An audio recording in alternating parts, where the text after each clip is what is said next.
The year was 1930, a time of great uncertainty and change. The world was still recovering from the devastation of World War I, grappling with economic instability and political upheaval. From the ashes of the conflict, a new entity emerged in the heart of neutral Switzerland, the Bank for International Settlements, or BIS, a beacon of hope for financial stability. Its stated purpose? To manage war reparations, a seemingly benign task that masked its true potential. However, this was no ordinary bank. It was designed to be a powerful institution with far-reaching influence. The BIS was granted extraordinary privileges, including immunity to national laws, allowing it to operate above the fray of local jurisdictions.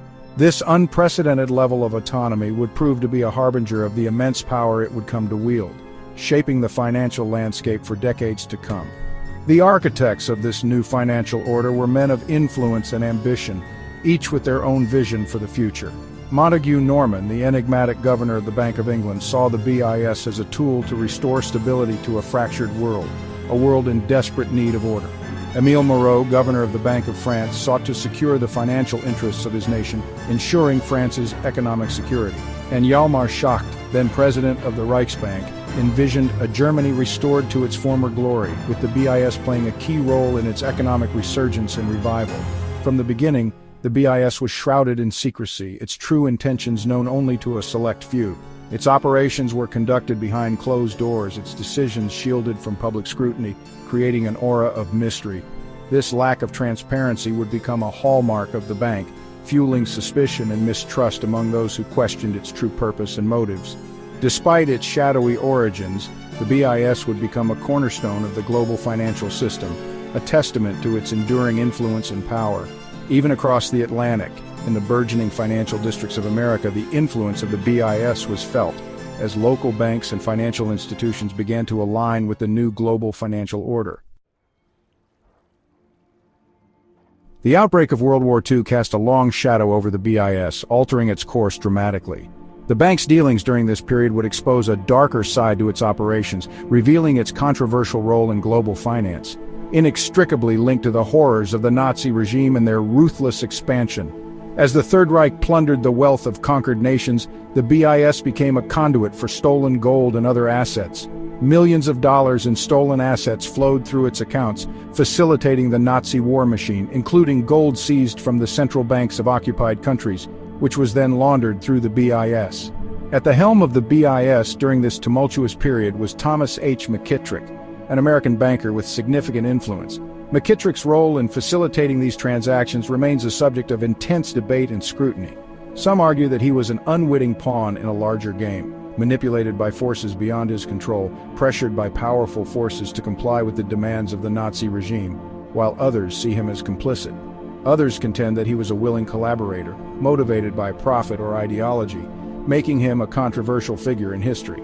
Adding another layer of intrigue to this saga is the alleged involvement of the Vatican, which complicates the narrative further.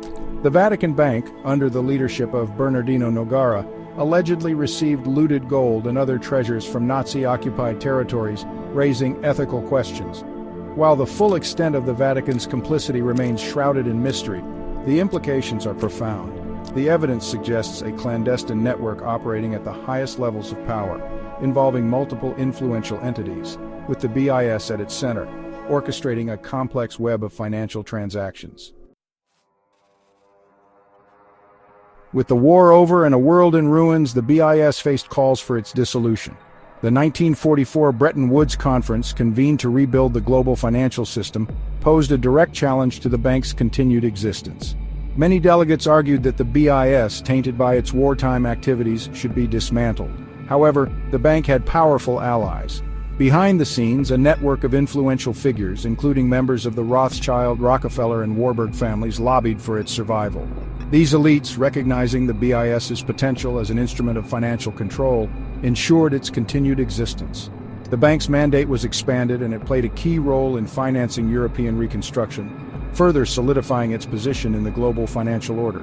The BIS became a hub for central bankers and financiers, a place where the world's most powerful economic actors could meet, discuss policy, and coordinate their actions. It was here that the seeds of a new economic order were sown, one that would come to be known as neoliberalism. The hypnotic siren song of deregulation took the form of neoliberalism, fueling the overwhelming ascendancy of financial power. The 1980s witnessed a dramatic shift in the global economic landscape, marking the beginning of a new era in finance. Driven by the ideology of neoliberalism, governments around the world embraced deregulation, privatization, and the untrammeled power of the free market, reshaping economies. The BIS once again played a central role in this transformation, influencing global financial policies. Under the guise of promoting financial stability, the BIS championed a series of international agreements known as the Basel Accords, which set new standards. These accords, while ostensibly designed to mitigate risk in the banking system, had the unintended consequence of further concentrating financial power in the hands of a select few, creating new challenges. The repeal of the Glass-Steagall Act in the United States, a landmark piece of legislation that separated commercial banks from investment banks, further fueled this trend, leading to significant changes.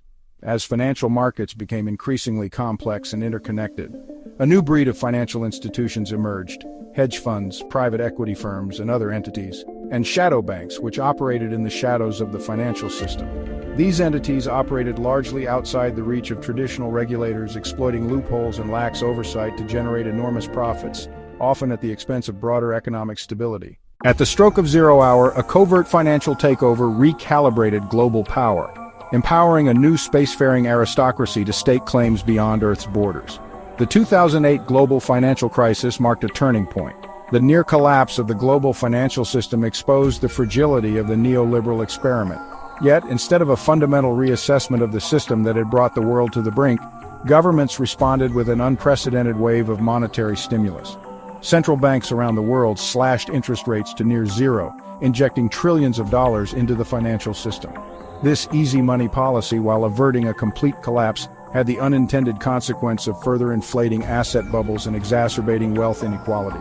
While the masses struggled to survive, a select few reaped the benefits of this financial largesse.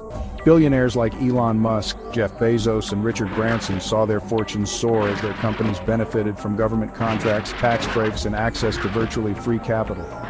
These spacefaring entrepreneurs, with their dreams of colonizing Mars and building a transhumanist future, became the new darlings of the financial elite.